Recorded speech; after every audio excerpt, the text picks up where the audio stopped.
everybody, welcome back to PSGL. George Morgan here, your commentator, alongside me, TK, who is going to be rounding off the season with me. Down the inside of Absolutely impossible season. This is for the win between these two. I'm on the edge of my seat. He needs to get it done now. Blakey will dive to the inside. We'll go bust. We've got our elbows out. Ronard takes the lead. Because here comes Alfie Butcher. Can't really complain with that one. It's not going to be easy. The pressure is on, of course. Jarno Watmere is your champion.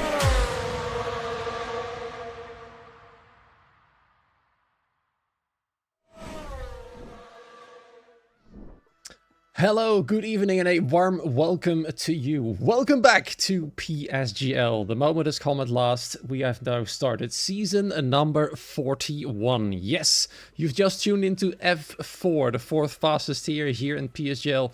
Third fastest if you don't count PSGL F1, of course.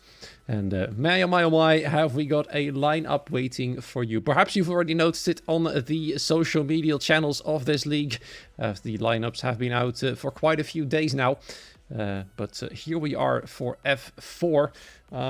Actually, my name is Frostbreath, aka Rob, and I'll be your commentator for this season. Normally, I would be alongside my fellow co-commentator, Hyperactive. Unfortunately, this is autumn, and autumn is known as the cold/flu season, and Hyperactive unfortunately has fallen victim to such things, which is a shame, and he can't be here for the start, the kickoff here of F4.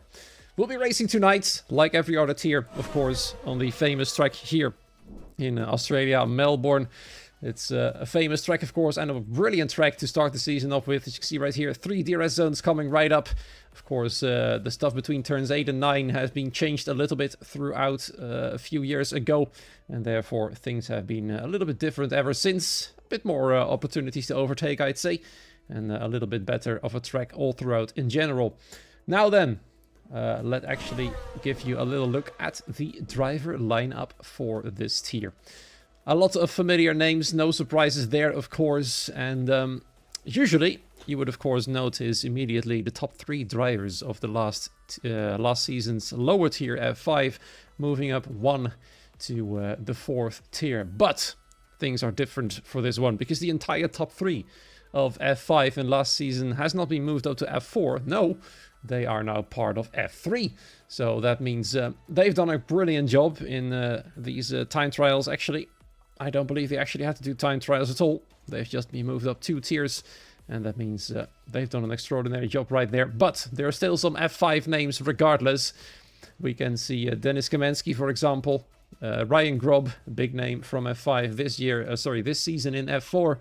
Simon Engel has returned, this time present in F4. Same goes for Marcus Costa, for example. And many, many others. Now, we do also know Tristan Janssen. Familiar name was, of course, Trisk043. Now known under his full alias of Tristan Janssen. It's gonna be a good season. Not all 20 of them are present, unfortunately. We're actually 18 in the lobby at the moment. So it's a bit of a shame that for the start of the season, we do not have a full grid. So maybe we'll have some drivers join late. But in a few moments, I can actually show you who is present in this lobby. And we'll also find out, of course, what the weather conditions are going to do. Normally, of course, I would discuss with my co-com any interesting stuff about this season. There's some new names as well. Jeroen Visser, for example. The most Dutch name you'll ever hear, by the way, here in this tier. Easy for me to pronounce, by the way, as I'm Dutch myself as well, in case you haven't noticed by my hugely Dutch accent. Anyway, let's head to the track. That is not the track. That is actually the track. A bit rusty on the broadcasting side, so apologies. Once again, you'll be happy to know that path tracing will be present in my streams. So it's just looking at that little bit crispier, that little bit fancier. Then to the left side of the screen is where I want to turn your attention to, because these are the 18 drivers present tonight. Lewis Bloor from F5 as well, same goes for Dennis Kamensky, Jeroen Visser, Thomas Lamminen, Tristan Janssen, Marcus Costa, Philippe Sousa, Simon Engel, Damien Carril alongside him in the McLaren, then Alessandro Finn in the Mercedes, Williams will have JST, and of course Ryan Grob Then for the Kick Sauber, only present tonight. And then the Morera. Nelgio in the Haas alongside Tristan Janssen, of course. Lucas Shea in the other Alpine next to Thomas Laminen. Then Channa Kinchi in the Ferrari next to Oliver Knott. And Alexi Cavero in the Red Bull. The only Red Bull present tonight. That is your 18 drivers for this time round here in Melbourne. As we swap our attention to the first man out on track, it's not Ryan Gropp, it is actually his teammate JST. You can see him right here, already on his way, quite enthusiastically, for 18 minutes of a short qualifying session. Let's see what he can bring, and of course, the big unknown is who is going to be in pole position and who can be the championship contenders. Now, do keep in mind, it will take about 2 or 3 races to get a proper idea on who will actually be fighting for the title. Will it be multiple drivers again? Or will it be 2 or maybe even 1 driver? We do sometimes see that drivers who turned out to be too quick for their tiers will be promoted to a higher one. And I wouldn't be surprised if some of these drivers are actually capable of doing so. There's some drivers in here who I'm surprised by their NF4 and not a little bit higher. For example, well, Ryan Gropp. Since he came 4th in F5, only 1 position behind the top 3, all 3 of them now being in F3, for example. He might be just on the limit between F4 and F3. So perhaps this is a bit of a tryout for him. JST, though, on his way for the first hot lap. There's a little bit of traffic negotiable through the next few corners. He heads through turn 3 and 4 quite nicely within the white lines. It's a banker lap, so no big pressures just yet. But of course, there are some corners here that are notorious in track limits. For example, turns 10 and 11, and this one as well, which is a nasty one. And JST has just experienced it firsthand at the start of this season. So we're swapping our attention to the driver behind. That is one of the Mercedes cars, Marcus Costa, who has invalidated 2. So a great start then, not for these drivers. Both Red Bulls on their way, with Alexi Cavero, the first of the 2. He is still going strong, having completed 2 sectors now. Obviously, both are purple. And he will be the first to set a proper lap time. But there will be some big traffic coming up right here. Let's hope they move out of the way quickly. Well, the Haas moves back onto the racing line. Thankfully, moves away just in time. The Ferrari has been given the hurry up. Oliver Knott about to start his lap, as Alexi is about to finish it. Heading through the final corner. Across the line, what's the first lap time going to be? A 14.719. Whether that's a good time for F4, we'll find out in a few moments. His teammate Felipe Sousa about to cross the line next. 14.698, a little bit faster as Alessandro Finn. Is actually a little bit slower than the second Red Bull for now. And he's now into 4th position as Lewis Bloor goes even faster in the Racing Bull. Now on provisional pole position. Let's swap our attention to somebody else. Let's see how Simon Engel is doing, for example. Has brought his team VNT to victory in one of the team events available here this year. Channa Kinchi, 14.608. Once again, looks like the grid is going to be extremely competitive so far. The first and last time are within 2/10 of each other. And then there's Jeroen Visser in 7th now, 14.8. Simon Engel into 3rd position, 14.6 as well. And Ryan Gropp has obviously made a mistake somewhere. 46.1 is nowhere near good enough, I can tell you that much. And then the Morera next to cross the line into P9, 15.0. That's looking a little bit like the odd one out for now. I feel like you can do quite a lot better than that. Lucas Shea, I think he's still in a hot lap, but he's not that far behind one of the Racing Bulls. It's either Lewis, I think it's Lewis actually. I think Lucas in fact has given up already. Another lap time for him. Probably invalidated as well. Back on an in lap. And in he goes. Oliver not unhappy with his lap as well. So that means only 11 out of 18 drivers have managed to settle lap time. As we're swapping our attention to Dennis Kaminski. Former F5 driver, as I said. Somewhere in the bottom pack of that grid. In the driver's standings. As he now goes around the final corner, across the line. What's the lap time going to be? A 14.895, just ahead of Dana Morera, just behind JST. And Thomas Laminen has invalidated as well. So, looks like, once again, track limits are going to be quite the issue. Well, let's hope for their sakes that the next time round is the lucky one. Second time's a charm for them. Williams drivers, JST, Ryan Grob, 9th and 10th. Chenakinchi, for now then, the fastest of the lot. And a huge Ferrari sandwich. 1 in first, 1 in last. And of course, Oliver without a lap time, sitting there in 18th and last for the time being. Tristan Janssen straight back out for a second attempt. Some yellow flags going on here and there, both caused by the Williams cars. Going very slow, perhaps out of fuel already. Let's have a little look at the both of them. There's Ryan Grob over here.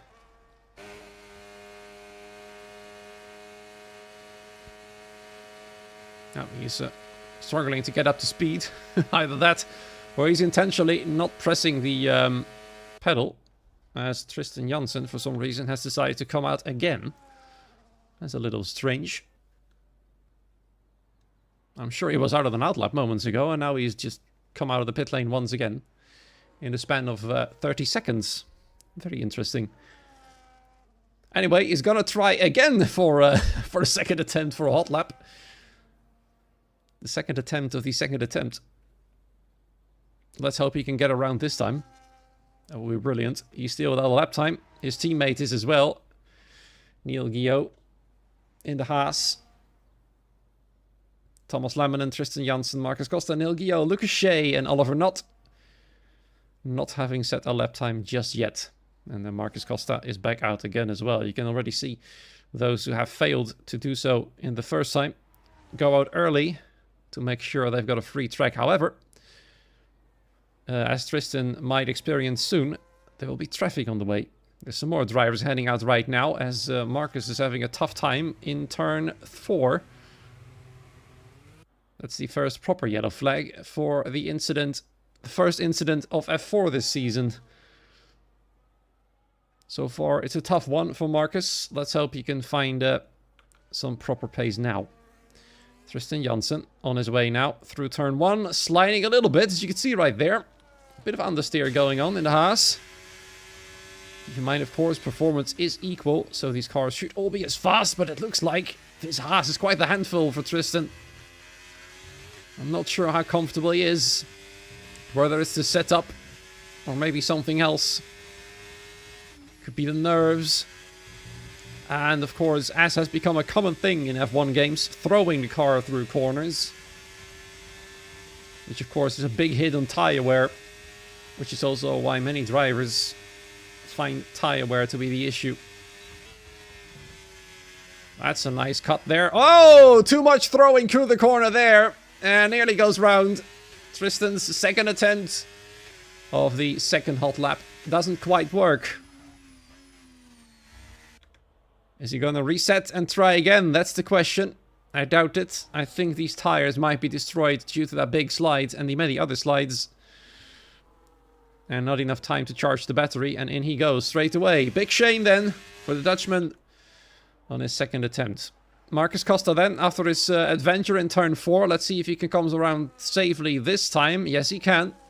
And within the yellow lines. Normally we'd call them white lines, but here in Australia, they're yellow. 26-0 in Sector 1. The pressure is on. The confidence isn't fully there, as we saw on the outlap. The Mercedes took a little bit of an adventurous tour off the track. Nearly plowed into the wall, but it looks like the car is still perfectly fine. And it looks a lot more stable as well. Tristan's setup appears to be quite unstable from our onboard view, but Costa's Mercedes is pretty much on rails at the moment. No big slides anywhere just yet. Traffic moving out of the way nicely. And that means now Marcus is going to go across the line and see how he compares to his teammate Alessandro Finn in P7, 14.795. Marcus Costa is crossing the line in a 14.873. Just under a 10 slower than his teammate and in P10 for the time being.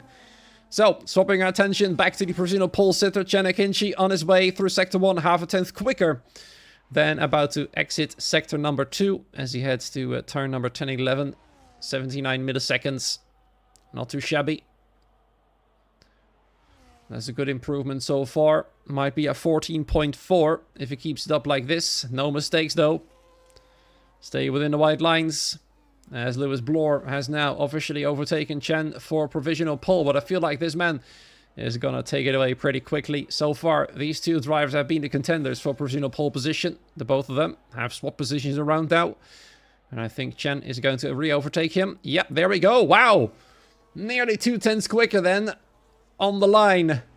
That's an impressive achievement. 14.432 for the man in the Ferrari, Chen Akinci. Strong performance so far. Felipe Sousa currently sitting in third, not on a hot lap at the moment. Damien Carril invalidated. Lucas Shea, let's see how he's doing. 14.6 and not in a hot lap at the moment. I feel like many have already finished it. Simon Engel though. Let's see if he's on his way. I don't think he is. Alessandro and Alexi moved back into the pit lane. Alessandro having improved now from his previous lap time, as has Nando Moreira. Jürgen Visser, we can watch him right here, sitting in 10th now. Marcus Costa now having been moved down to 13th. Ooh, and Tristan Janssen, once again, his car so unstable.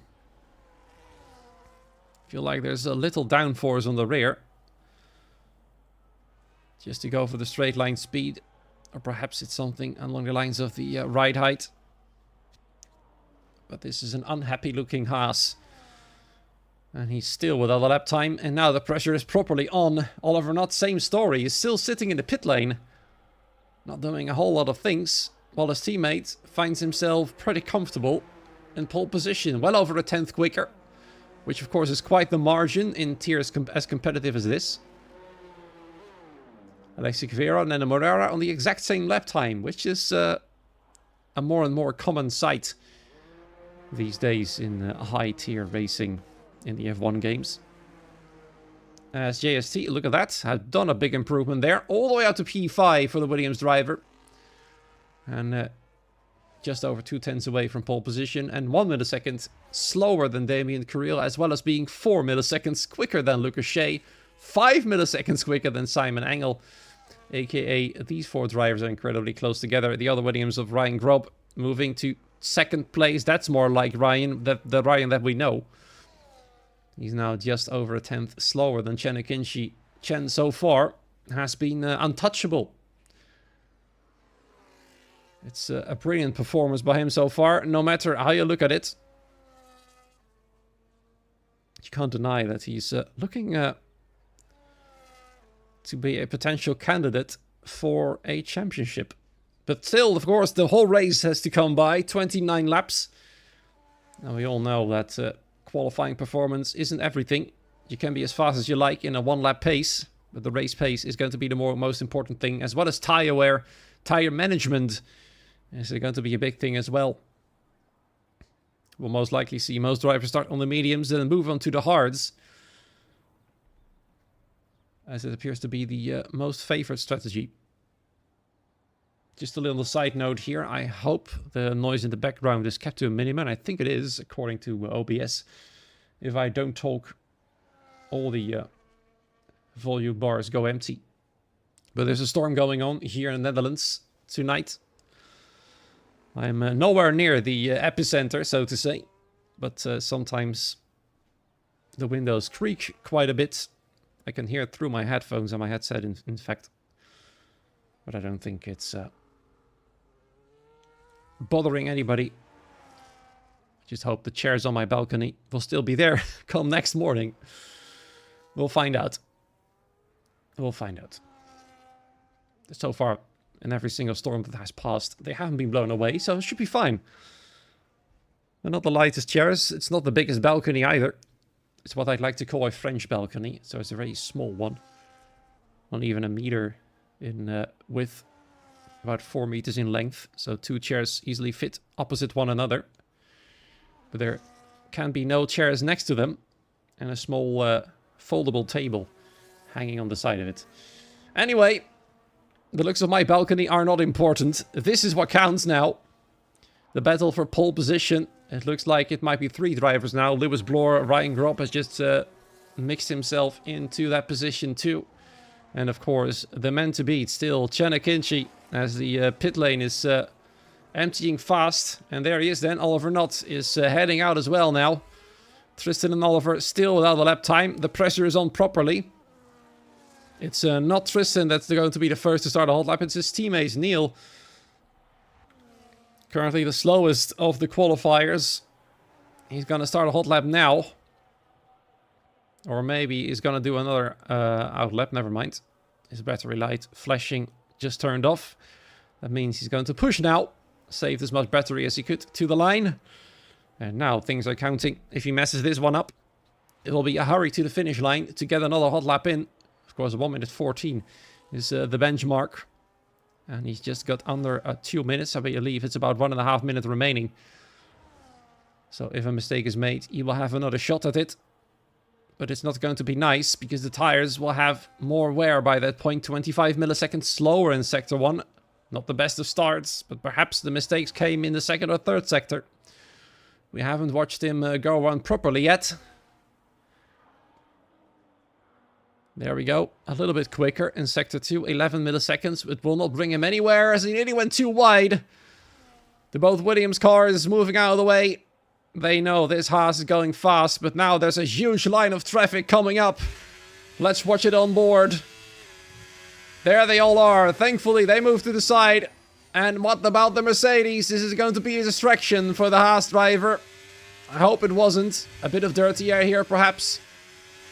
Maybe he hasn't been able to push as hard as he would have liked. He does improve all the way to P10. Strong final sector there. Well over 2.5 tenths quicker. So he will finish it in, at best, 10th position. Perhaps not the season start he was looking for. Damien Carril is going to be next across the line, because both Williams cars are just starting their hot laps with about 20 seconds of margin remaining. Quite enough time there for them. Where can Damien go? The Dutchman in the McLaren goes all the way up to the front row. Will he stay there, though? That's the big question. Next up is not Lewis Bloor. It's his teammate Jeroen Visser. Has improved to 13th place. And that's the best he will achieve. Tristan Janssen finally sets a lap time and immediately jumps up to 4th position. That is what you want to see. He does perform under pressure. Lucas Shea up to 4th position. But we want to keep our attention, of course, on those who can actually snatch pole position. Simon Engel goes fastest of the lot, out of nowhere pretty much. And Chen can't beat him. He lost time in the final sector. As in the background, one of the Racing Bulls goes nuts. It was probably Lewis Bloor, who can only manage 8th position at best. No longer a pole position contender. Perhaps Ryan Gropp can do something about Simon's blistering lap time. 14.387. Ryan Gropp was quick through the middle sector, but has he found enough time to steal it from the McLaren? He is not. He can only manage 3rd place. And then, that is a big surprise there. Although I shouldn't be too surprised, to be fair, because now I know Simon Engel quite well by this point. I know his pace. And his pole position shouldn't really be that much of a surprise. But considering he wasn't really up there all the time, and then suddenly he was, it is quite the achievement indeed. The Williams drivers 3rd and 11th, they went last here in qualifying. And that settles it then. Simon Engel, your pole sitter here in F4 tonight. Chan Akinci will be on the front row alongside him, about half a tenth back. Which, of course, is a small margin indeed. Ryan Gropp only 100th of a second behind Chen in qualifying. And then Damien Carril from 4th. So McLaren are off to a good start here tonight, with a pole sitter and 4th place in F4. So far, so good. But the points aren't handed out tonight in qualifying. They are, of course, handed out in the race. Oliver Knott, after the big pressure in the final opportunity, has managed P10, beating JST to the line by 2/100ths of a second, only 5 milliseconds behind Thomas Laminen, who is in P9 and a bit further down. I feel like some disappointments for Marcus Costa, Dennis Kaminski. Here they'll be on the last row. But then again, the entire grid is within half a second of pole position. So technically, I feel like anybody can be in race victory chances. Although it's going to be a tough one to overtake once again, with the dirty air playing a big factor. And as many have complained, the slipstream not being as powerful as it should be compared to that dirty air. So, here we are then, as some things are coming into the Discord. As Lucas Shea says, new season, same you. Not sure what is the reference to that. It was set at exactly 9 p.m. when we were starting.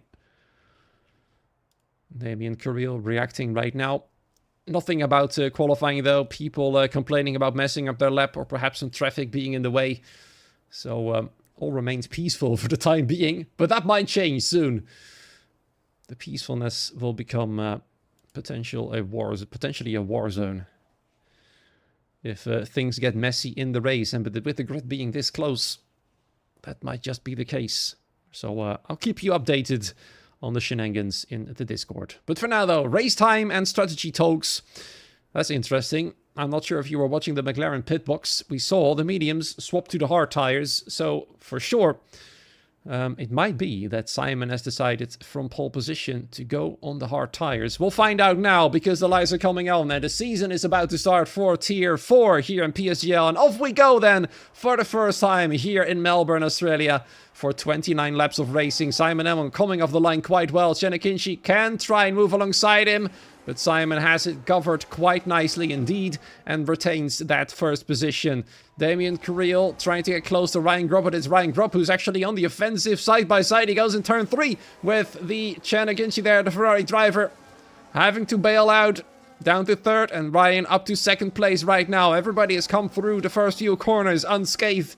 No big drama so far. Alexi Cavero losing some positions. It's quite chaotic here in the midfield. It is actually Alexi going very slow now. Not sure what's going on there.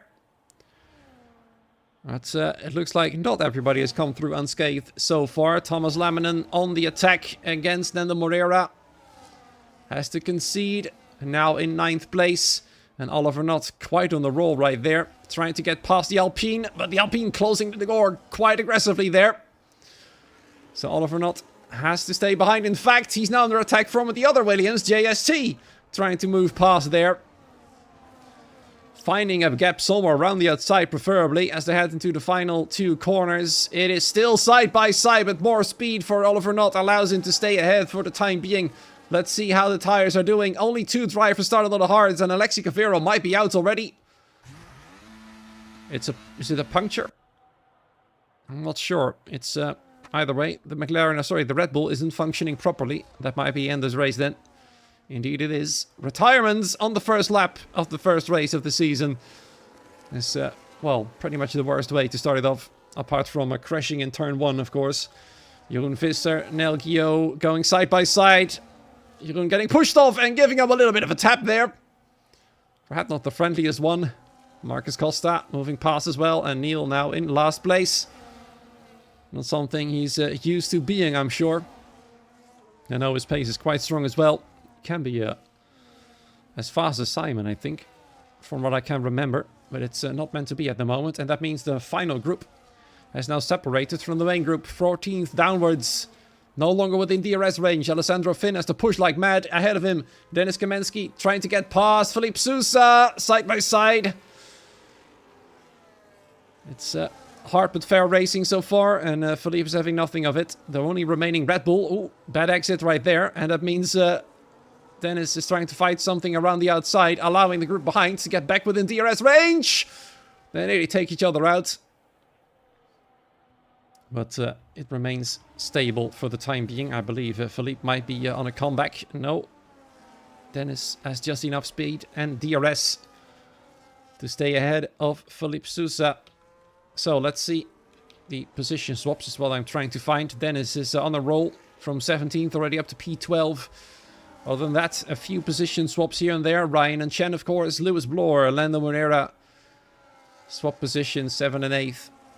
Alessandro Finn has been demoted 2 positions, of course, as starting on the hard tire is a struggle at the start of the race. Marcus Costa has gained 2 positions and Neil has lost 2 as well.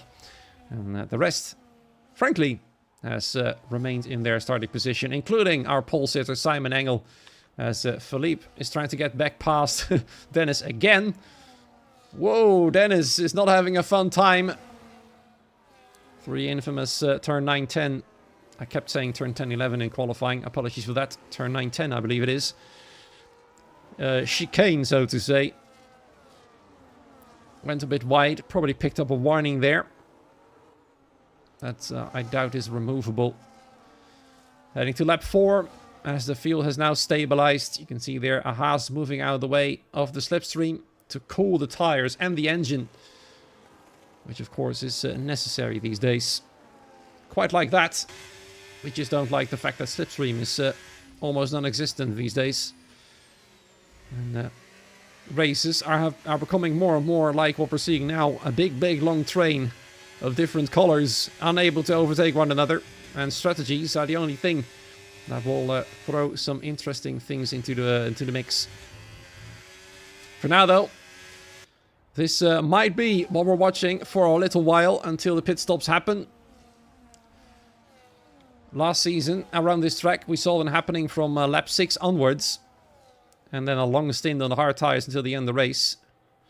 More and more, we're finding that the one-stop strategy is best around most tracks.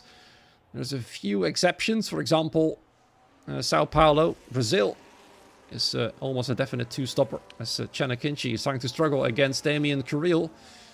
Damien is properly putting on the pressure. He wants to make it 2 McLarens on the podium, just like real life.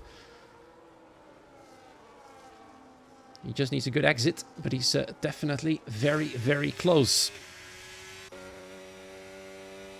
Though, on the straights, you can see there, Chanakinchi has got a lot of straight line speed. But then, oh! I was about to say in the corners, Damien gains it all, but he simply outbroke himself. And Lucas Shea got stuck behind him, allowing Tristan Janssen, who was under so much pressure in qualifying, to try and get through! And they do touch. Lucas Shea gets pushed a little bit wide. Tristan nearly got spun around right there, at least from our point of view. And off he goes in the distance.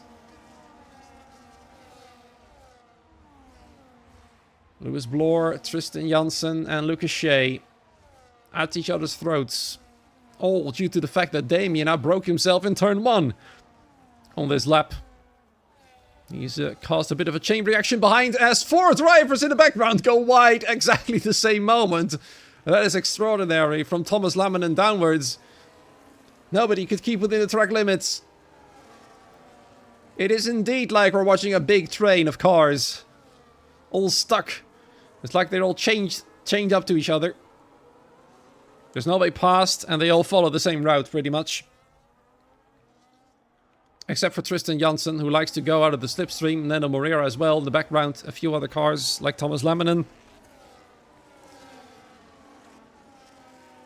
I feel like Tristan wants more.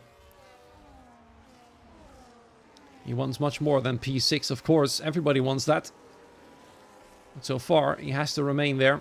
He can't find a way past Lucas Shea. As Lucas messed up turn 4 right there.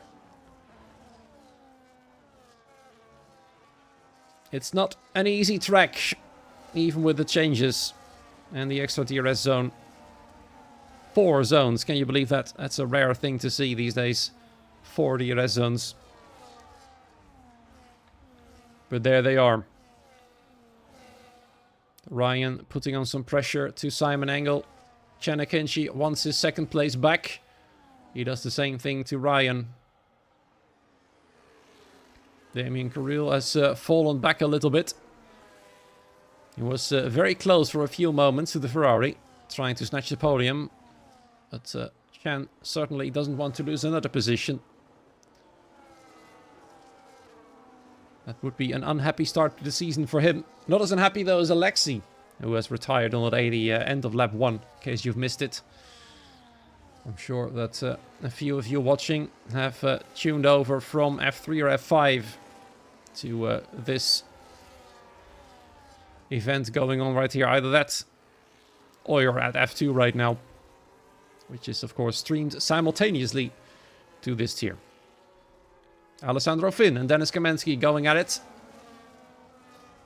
As Alessandro's tires are starting to work better and better. Oh, we get a yellow flag. That's Marcus Costa in the wall again. Once again, turn 4. It's just not his friend, isn't it? Not sure what happens. Oh, and out he goes! Way too wide in turn 5, and that's a virtual safety car. The tire just disappeared and then reappeared onto his car.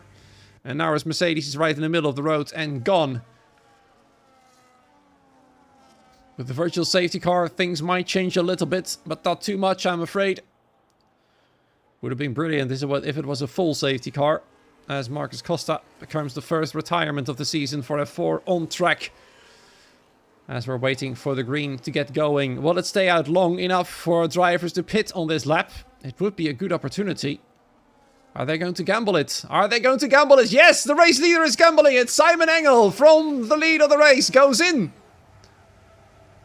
As he locks up massively, trying to brake before the line of the pit lane. And many drivers follow suit. And the virtual safety car is still there. And it might be a good choice then by Simon Engel to pit now. As, oh, dearie me. That's not good, isn't it? Lewis Bloor, what on earth has happened to your car? My goodness me. Let's just ignore that this is happening. He's only got one wheel remaining after this pit stop. The other three have been left behind. And now his car is hovering to turn 3. We all love to see it. Drive-through penalties! Oh, by the last two drivers, Jeroen and Neil were already going at it a little bit too early. And that means their races are effectively over as well, aren't they? Lucas Shea's got a good restart on Shanna Kinchy. Perhaps the only opportunity he has, but it's simply not enough. And he finds himself stuck behind the Ferrari, or is it? Because Shanna got another bad exit. And Lucas Shea can now move to second place, and he does! On the inside, Shanna Kinchy tries to hang on! But he finds no room there. The door is closed firmly by Shea. And off he goes into second place. Now all they need to do is work together. Lose as little time as possible to Simon Engel, who might be in the firm lead of the race once they've all pitted. He's now the first of the drivers to swap to the hard tires under virtual safety car conditions. He's taken the gamble. Now the question is, will it pay off later down the line? For now, the top 6 remains on the old tire sets. Alessandro Finn, the only driver of that group on the hards. And he's nowhere near the top 5 anymore, because all drivers in between himself and Tristan have moved out of his way. Mealy can't benefit from DRS anymore. All he can benefit from now is the fact that his tires are a little bit more alive than those mediums ahead of him. But that means he would have to find all the time through the corners, because they will all benefit from DRS from one another. The entire top 5. That means he's losing time right now, as you can see, on this long back straight, which isn't really straight. And that's cost him 0.4 of a second. And Simon is closing fast. Lucas Shea is now pressuring the race leader, Ryan Gropp, as well. I feel like the entire top 5, including Alessandro Finn and P6, is now praying for a full safety car. So that Simon's early gamble under the virtual safety car is gonna be undone. Neil and Jeroen, yeah, there they are. Driving together after having served their drive-thrus. Two unhappy drivers fighting for no points whatsoever. As Lewis Bloor is now Thomas Laminen, never mind, is now the fastest man on the track. They are hanging on with Simon, all going fast. And these drivers will have some catch-up to do. But the tire difference is going to increase by every single lap. So that might work in their favor, actually. Or perhaps not. We'll find out. You can see Alessandro Finn gaining a lot of time through the corners. He's now down to 3 seconds. Gained 0.6. And then he's going to lose a lot of that again. On average, though, overall, per lap, he's gaining about 0.2. It's nowhere near good enough, though, to find them close by and get DRS as well, as he goes a little bit wide there. We're now on lap 10. This is how the situation is. Alexi Cavero has retired on lap 1. Marcus Costa has crashed out 2 or 3 laps ago. Actually, 3 laps ago. It was on lap 7. Then race leader Simon Engel, alongside everybody who's behind him at the moment in the same group, has decided to pit under those conditions. And now we'll find out what the advantage is going to be. As Ryan Gropp, who was fighting with Simon for the race lead, has come in for his hard tires. And Simon Engel has already moved past The entire group is now zooming by. And they will not be within DRS range of that group. Neither Ryan nor Chen. And I feel like they'll have to work together to have any shot at finding them. Unfortunately, Chen hasn't had the greatest of pit stops. Finds himself well over 2 seconds behind Ryan all of a sudden. He does have a bit of DRS remaining from the last lap. From the detection point. But that's about it. Lucas, Damien, Tristan and Alessandro remain on their starting tires. For Alexandro, of course, it's no surprise. Lucas is getting away from Damien, who is struggling to keep up. I saw him already struggling to keep up as the virtual safety car was hitting. And Tristan will find himself with a shot of overtaking his fellow countrymen. My fellow countrymen, the both of them. For what is now second place. But I feel like they're going to come in at the end of this lap as well. As Damien's teammate is now getting very close. There they go. All three of them coming in for their fresh set of hard tires all the way until the end of the race. And Ryan Gropp has to overcome a 5-second gap to the group fighting for the win. And even then, it's only going to be behind Dennis Kamensky. Which is far from ideal. He's no longer fighting for the win. Even if he does close up. And he's now got the fastest final sector, which is a small consolation. Chanakinchi managed to barely stay ahead of the group on the fresher tires. 1 lap difference there now. Philippe Sousa and Dennis Kamensky going at it. That will work in Ryan's favor if they keep it up like this. Yet now having come down to 3.8 seconds. Ryan is gaining now. And fast. Philippe and Dennis are fighting for 8th position. Everybody except Alessandro has now pitted, so will soon become the fight for 7th position. And Dennis really wants to get back past these two are at each other's throats for the whole race now. Swapping positions left and right. Tristan Janssen having overtaken Damien Carrillo as predicted a lap ago. Now that he's on the fresher tires, he finds more pace still. As he wants to get back to the group that wants to go to the main group of Simon Engel leading it. He's now 2.6 seconds behind Alessandro Finn. Who is still on his old hard tires. And he'll carry on for a little bit longer. Until at least, I'd say, lap 16 or 17. Depending on how well he can manage it. He'll be in the middle of the group by that time.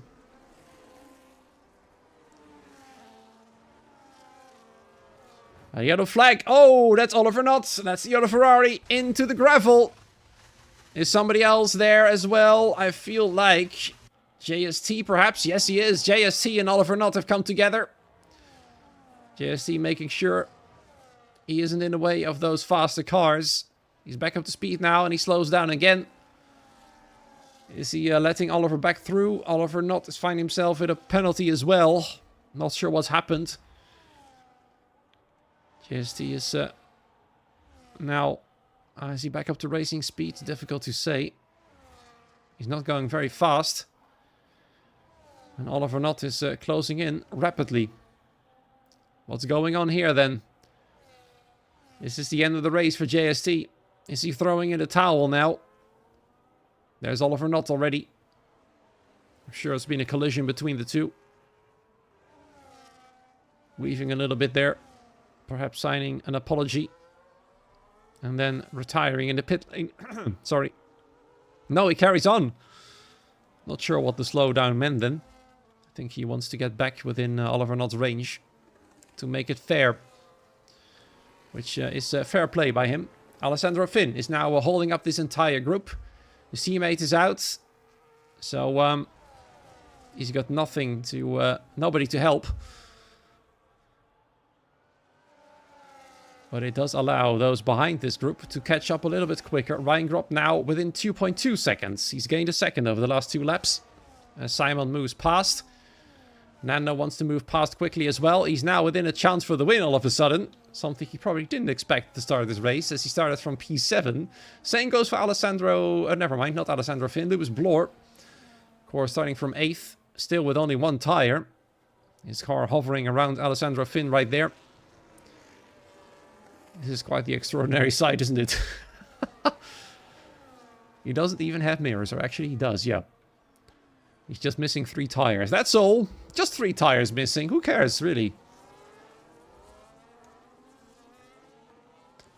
Behind him, Thomas Laminen. He wants to go past Alessandro Finn, but Alessandro now has got DRS as well, so Laminen will find it a lot more difficult to get through.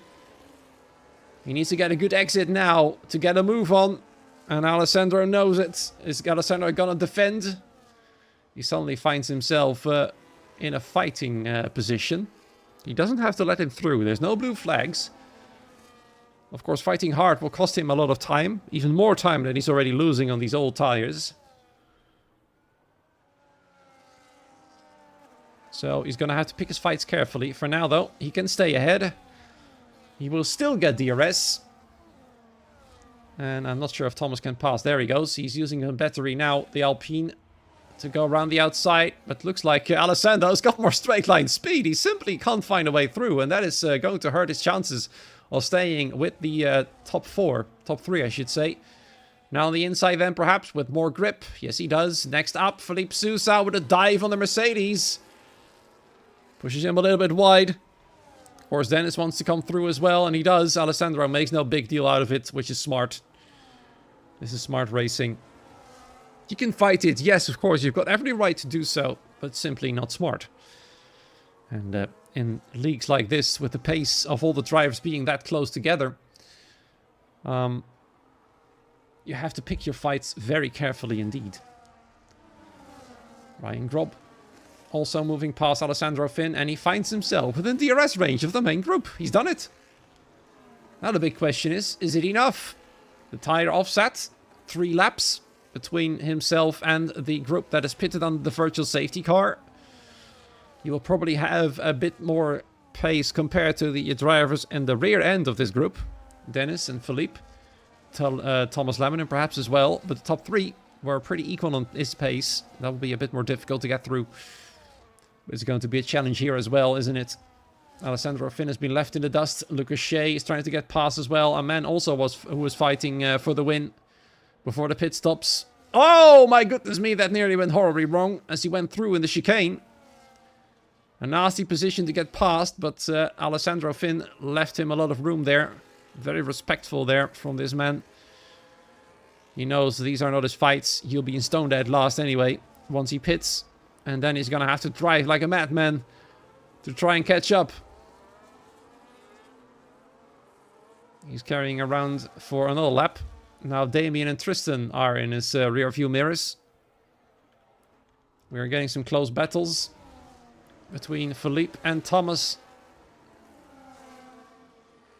Philippe trying to get through. Ryan Grob is now all the way over the back of Dennis Kamensky. He's going to have to go for a dive, and he does into turn 3. I'm not sure if Dennis saw him coming. He wanted to defend it regardless. But Ryan went through actually quite easily. And he's now to P6. Will Simon start to feel the hot breath of the Williams driver already? He's still nowhere close to any victory chances, and his tires will soon be too old to really make the big difference. And there goes Nando Moreira against Simon Engel for the lead of the race. Simon has been leading since lap 1. Of course, with the pit stops happening, he wasn't the race leader, technically speaking. But he was the technical race leader all along until now. Nando Moreira has gone through and has decided to create a gap straight away, of course, with the extra bits of DRS in the 4th DRS zone. That was helping him quite nicely. And now Simon finds himself under pressure from the single-tired Racing Bull of Louis Bloor. The absolute beauty of the car that is now in the final podium place. And Felipe Sousa once again pressuring Thomas Laminen. At the same time, from behind, he finds himself under pressure from Ryan Grob on fresher tires. 3 laps difference still. And Oliver Knott, I think, becomes the next retirement. Alessandro Finn has gone to his medium tires now. Both Neil and Jeroen get past to 13th and 14th respectively. And Alessandro's got a monstrous job to do to catch his group, which is very unlikely to happen. You can see the gap to the race leader at 24 seconds. So that's about 20 seconds-ish 22 seconds to the back of the group, which is unlikely to work in his favor. So his strategy hasn't worked out, and I think his race simply has been ruined by the virtual safety car. There's no other way of putting it. He started the hard tires, then the safety car the virtual safety car comes out on lap 7. You know you're screwed. Simple as that. Oliver Knott now tagging JST in the chat. Probably about the incident that ruined his race. JST though slowed down to allow them to race each other again. I wonder if there's going to be a steward inquiry about that one. 10 laps still to go to this one. Nando Moreira is now your race leader. Something he himself probably hasn't expected from 7th. The virtual safety car has definitely helped him out. Same goes for Lewis, Thomas and Philippe. And Dennis. He's now from 17th up to P7. As Ryan Grob is now properly giving Philippe the hurry up. Otherwise he will move past. His next opportunity coming here. He needs a good exit though. His car looks a little more stable than Philippe's Red Bull. Those hards, of course, are getting a little old now, a little worn. They are coming to that point that Ryan's tires will be quicker indeed. They still are, of course. They've always been. And they will remain so until the end of the race. Ryan Grob 2.5 tenths back. He's using a lot of battery here, but Philippe saw it coming. And is doing the exact same thing as Channa Kinshi, the man in the front row. At the race start, has gotten himself a 3-second time penalty. And he's definitely no longer in victory contention. And will be out of the points by the time we go across the line. If it stays like this. As Alessandro Finn pushes desperately to get close to Jeroen Visser. Neil Guillot is pitted again. He's now very far from the rest of the field. But at least he's not giving up. And that is commendable.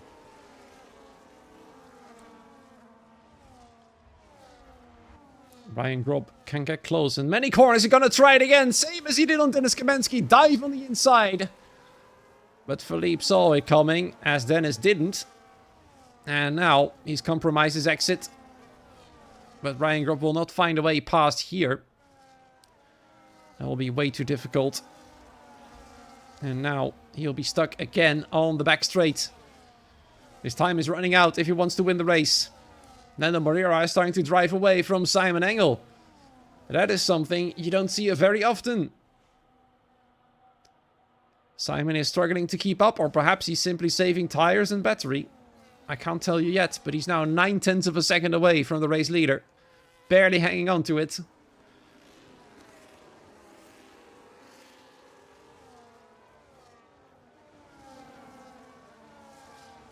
Damien Carril. Trying to get close to Channa Kinshi. These 3 drivers you're watching right here, Chen, Damien and Tristan, were fighting for victory on the first stint. Can you believe that? Ryan Grob has fallen back a little bit against Philippe. A drift there through turn 1 doesn't help him whatsoever. And now Lucas Shea is all over him. Their tire offset is also a lap. And the Alpine is not really helping Ryan's advance.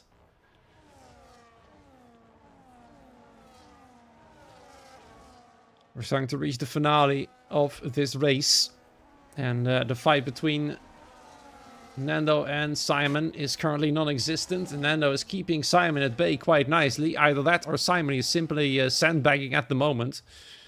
Lewis Bloor with his single tire can't find a way past either. Thomas Lemon is just barely hanging on to DRS.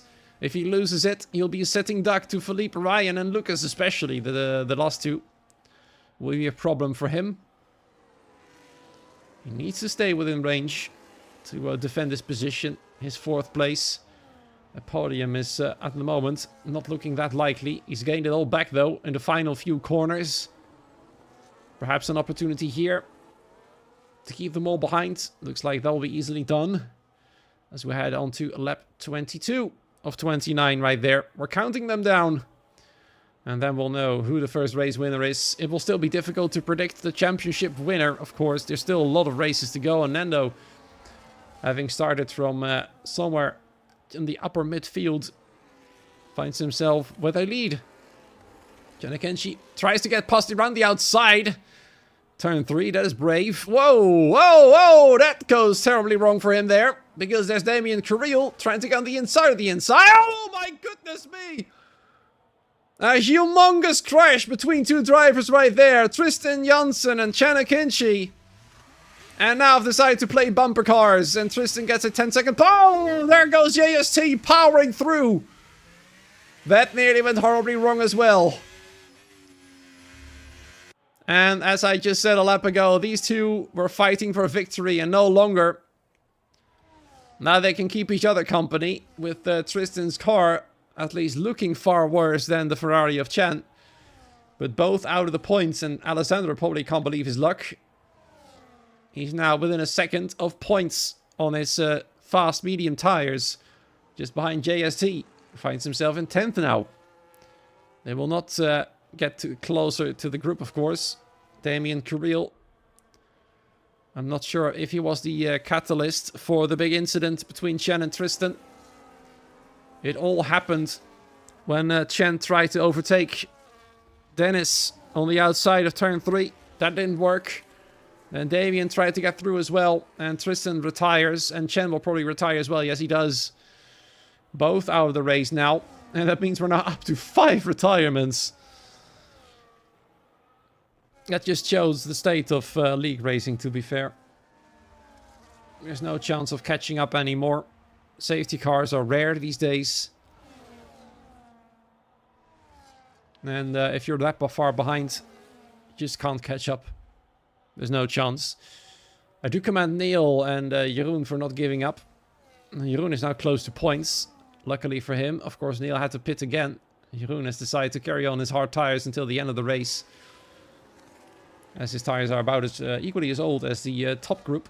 And Alessandro Finn moves into the points. Now he's got a 10-second gap, though, to P9. He will not be able to cover that. And Damien and Dennis are now on the back foot. They're no longer in the main group for victory. And Ryan Gropp is still trying to get past Felipe Sousa.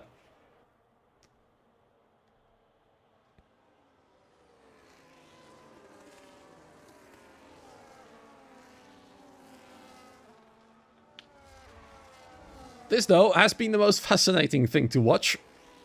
The lovely visual glitch on Blor's Racing Bull. It really just shows how high those tire rims, those brake ducts really are, aren't they? Those brake discs, I should say. And just how big those wheels really are.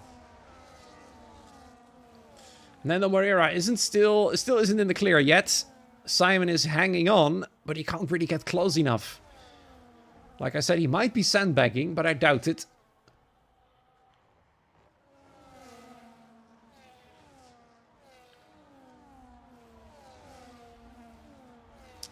Lucas Shea still pressurizing Ryan Gropp for P6. Ryan is just completely stuck behind the Red Bull right now. There is absolutely no way past. And Lucas Shea knows it. He's got 1 lap fresher tires. It's not a big advantage, but it might just be enough to get through. As he has noticed now, Ryan simply can't get past Philippe. As some drivers move out of the way. We saw Tristan doing it on the first stint. He's no longer with us, though. He's out of the race. Same goes for Chan, the man we all thought, or at least I thought, was going to be in pole position. Just wasn't meant to be. Oh, in the background, Damien Carril. Is he having a proper look right there? He's managed to get back to this group. Fair play to him. Dennis Kamensky is hanging on by a thread. This will be a puncture lottery. Yeah, especially for the top 5. It was a risk pitting under virtual safety car conditions, as I said. That's a smart comment by you there, Grunt. Let's see who wins and who loses the lottery, as Philippe is still trying to get past. I feel like I'm saying this sentence a lot this race. X-driver still trying to get past Y-driver. The story of the season, most likely.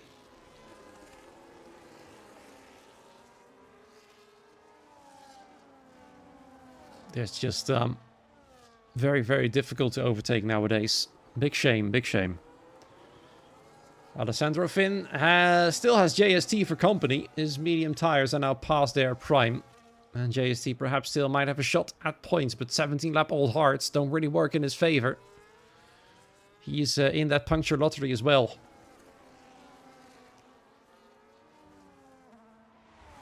We're now lap 26. Nando is noticing that Simon Engel is closing in now. That 7/10 gap has evaporated. And Simon Engel will try and push on these ancient hard tires. Although Lewis Bloor will most likely not be in the puncture lottery with a single tire on his car. I'm surprised that tire has taken this much punishment by his own. In fact, it's impressive that he's managed to stay on the track with his single tire there. I know I'm making terrible jokes about it right here. It's just such a fascinating view. But oh, there's Simon Engel. Look at that. He might have been sandbagging after all. Nando tried desperately to get away. Maybe Nando now has pushed too much on those old hards. And Simon might find himself with some extra tire life to the end of the race. There's 3 more laps to go. Simon is back in it. He's gonna wish for a puncture for the Sauber there. On the last 3 laps of this Grand Prix. An interesting one due to the virtual safety car. And Simon Engel is ramping up the pressure on Nando Moreira.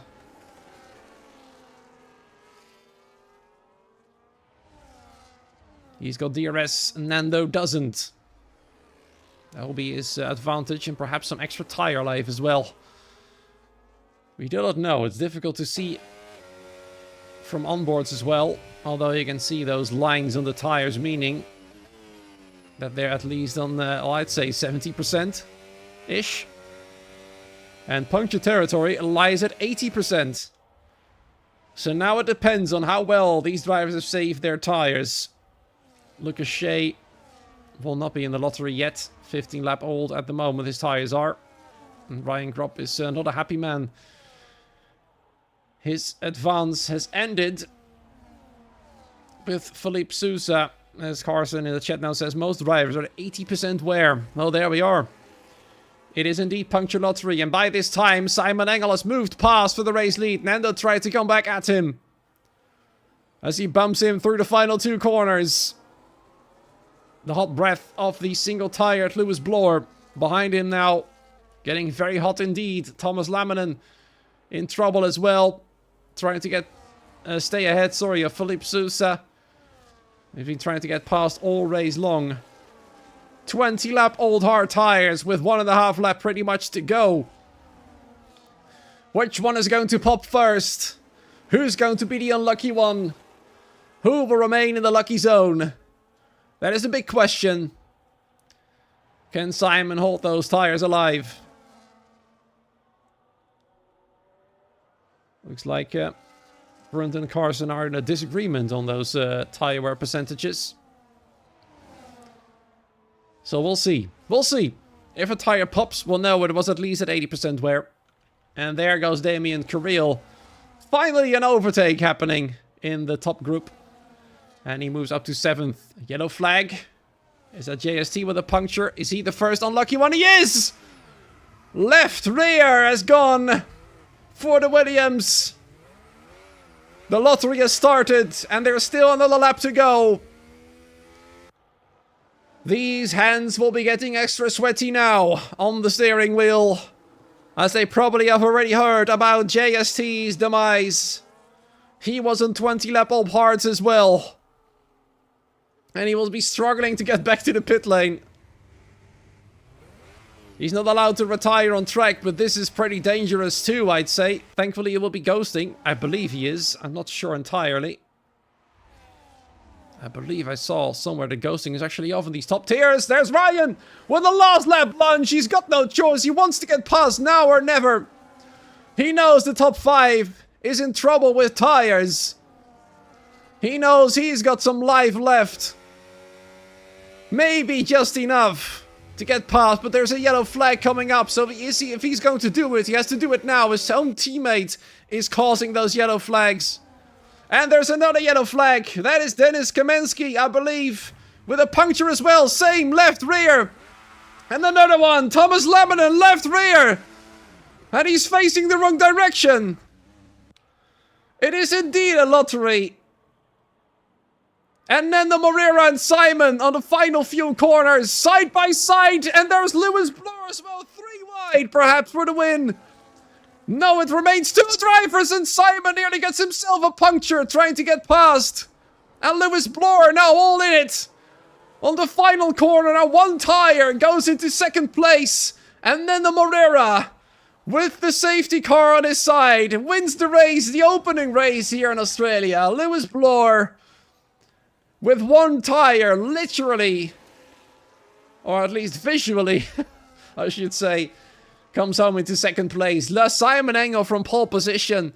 He'll be bitterly disappointed with only 3rd position. Philippe Sousa in 4th. Ryan Grob can manage P5 after Laminen's demise with the punctures galore. There he is, struggling to get to the finish line. We'll have to wait a long time until Thomas and Jeroen as well.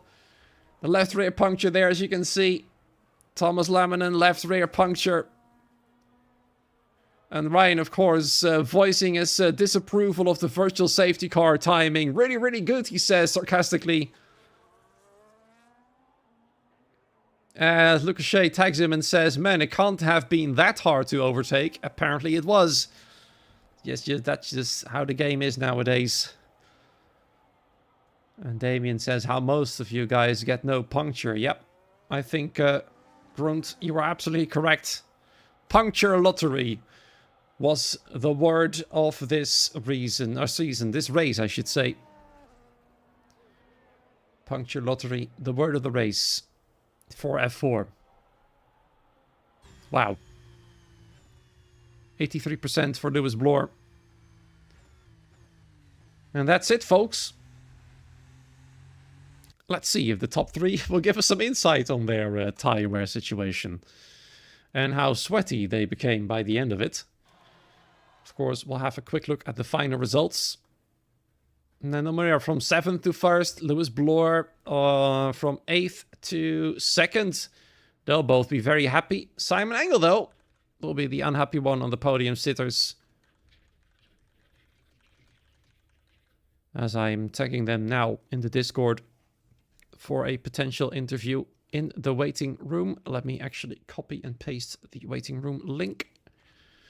There we are. Philippe Sousa has done a brilliant race to stay ahead of Ryan Grob from 13th to 4th. That would be driver of the day material there. Ryan Grob then, P5, no podium for him after all. Such a shame. The virtual safety car, as he said, biggest unluckiness of his race. Story of his life there, basically, this season so far. Damien Carril, P6. Lucas Shea, 7th, and Alessandro Finn. Neil Guillot and Thomas Laminen. Neil Borre will find himself very lucky to finish in the points after all. That is a good reason to not give up. So well done to him. Good job. Well, let's see if any driver is up for a little chat here. I can see in the F2 commentary box, there's quite a few drivers there having a little talk with the commentators there. Let's see if they are here willing to give us a bit of insight on this, I love to say the word again, puncture lottery. Word of the race, really. I'm not going to wait too long though. And it looks like neither of the 3 drivers are interested. Lewis Bloor just declined. Simon Engel has already declined. Then the Moreira hasn't responded. Hasn't talked in the chat. I believe was offline in Discord. So, yeah. For the F4 opening race, we'll not have any interviews whatsoever. That's a shame. I would have liked to hear about their tire situations quite a lot. So, that's going to round off tonight's race, the first race of the season. An interesting one, with the punctures happening by the end of it. All of them on the left rear, no surprises there, of course, with the fact that most of the track is a right-handed corner. Of course, that tire gets the biggest punishment. So yeah, let's have a little look at the calendar though, before we say our goodbyes. Actually, I just remembered this is the last season's calendar. Never mind. Completely forgot to update that one. So I can actually tell you the calendar for the next race. It's going to be Spa-Francorchamps, which is always gonna provide some good entertainment for us. 22 laps on one of the prettiest tracks on the calendar, I'd say. Then Texas, followed by a break. Monaco, Austria, Canada, Britain, and Mexico will be then up before the Christmas break between the 19 December and 4 January of 2026. Of course, then followed by the last 3 rounds in Jeddah, Brazil, and Abu Dhabi. Of course, the PlayStation drivers will be doing Mexico in the new year, and we'll be doing it in the old year on the 18th of December. Thank you so much for tuning in here tonight. And, well, we'll see you next week.